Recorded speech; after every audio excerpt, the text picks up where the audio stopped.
അദ്ദേഹത്തിൻ്റെ കുറിച്ച് ഏറ്റവും കൂടുതൽ അദ്ദേഹത്തെ ആക്ഷേപിച്ചത് വെട്ടിനിരത്തലുകാരൻ എന്ന് പറഞ്ഞായിരുന്നു ഒരു കാലത്ത്. എന്തായിരുന്നു അതിന് കാരണം? നമ്മുടെ നിലമെല്ലാം നികത്തിപ്പോവുകയാണ്. ഇത് പ്രകൃതിയുടെ ആവാസ വ്യവസ്ഥയെ വല്ലാതെ ബാധിക്കുകയാണ്. ഇന്ന് മഴ പെയ്യുന്നതിനോ അതുപോലെ ചൂടുണ്ടാകുന്നതിനോ ഒരു കയ്യും കണക്കുമില്ല. ഈ കാലാവസ്ഥാ വ്യതിയാനം പ്രകൃതിയിന്മേൽ നമ്മൾ നടത്തുന്ന അനധികൃതമായ കയ്യേറ്റങ്ങളാണ്. അതുകൊണ്ട് അവശേഷിക്കുന്ന നെൽനിലങ്ങളെങ്കിലും സംരക്ഷിക്കപ്പെടണം എന്ന് പറഞ്ഞുകൊണ്ടാണ് VS ആ സമരത്തിന് നേതൃത്വം കൊടുത്തത്. അത് അന്ന് തൊഴിലാളികൾ എവിടെയോ ആ സമരത്തിൽ പങ്കെടുത്ത ആരോ കുറച്ച് പേര് അവിടെ നേരത്തെ നട്ടിരുന്ന തയ്യും മറ്റുമൊക്കെ വെട്ടിക്കളഞ്ഞു.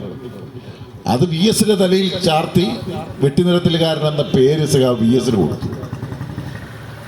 പക്ഷേ VS അവിടെ കൊണ്ട് അവസാനിപ്പിച്ചില്ല. അവിടെയാണ് പ്രശ്നം.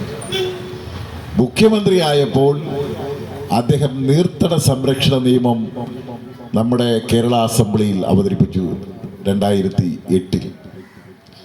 രാവിലെ 8:30 മണിക്കാണ് നമ്മുടെ അസംബ്ലി ആരംഭിക്കുന്നത്. 1 മണിക്കൂർ ചോദ്യോത്തര സമയമാണ്.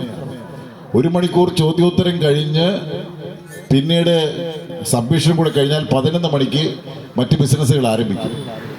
അന്നത്തെ ദിവസം 11 മണിക്ക് ഉച്ചയ്ക്ക് രാവിലെ 11 മണിക്ക് ആ ബില്ല് അവതരിപ്പിച്ചു, നീർത്തട സംരക്ഷണ നിയമം. അതിന്മേലുള്ള ചർച്ച തുടർന്ന് ആ ബില്ല് പാസ്സാക്കിയത് എപ്പോഴാണെന്ന് ചോദിച്ചാൽ പിറ്റേ ദിവസം വെളുപ്പിനെ 5 മണിക്കാണ്. ആലോചിച്ച് നോക്കണം സമയം എത്ര എടുത്തു എന്ന്. രാത്രി വൈകുന്നേരം 6 മണിക്ക് അവസാനിക്കേണ്ട സഭ നീണ്ടു പോയി രാത്രിയായി. അന്ന് ഞാൻ അസംബ്ലിയിലുണ്ട് 2006. ആ സഭ രാത്രി എല്ലാവർക്കും ഭക്ഷണമൊക്കെ കൊടുത്ത് അങ്ങനെ വെളുപ്പിനെ 5 മണിക്കാണ് ആ ബില്ല് പാസ്സാക്കുന്നത്. ആ 11 മണിക്കിരുന്ന ഇരിപ്പ് ഇടയ്ക്ക് വല്ല മൂത്രമൊഴിക്കാനോ മറ്റോ അങ്ങോട്ടും ഇങ്ങോട്ടും പോകുന്നതല്ലാതെ ആ കോമ്പൗണ്ട് വിട്ട് ആ ബിൽഡിങ് വിട്ട് VS എങ്ങോട്ടും പോയിട്ടില്ല. അങ്ങനെ പാസ്സാക്കിയെടുത്ത നിയമമാണ് നീർത്തട സംരക്ഷണം. അതാണ് VS.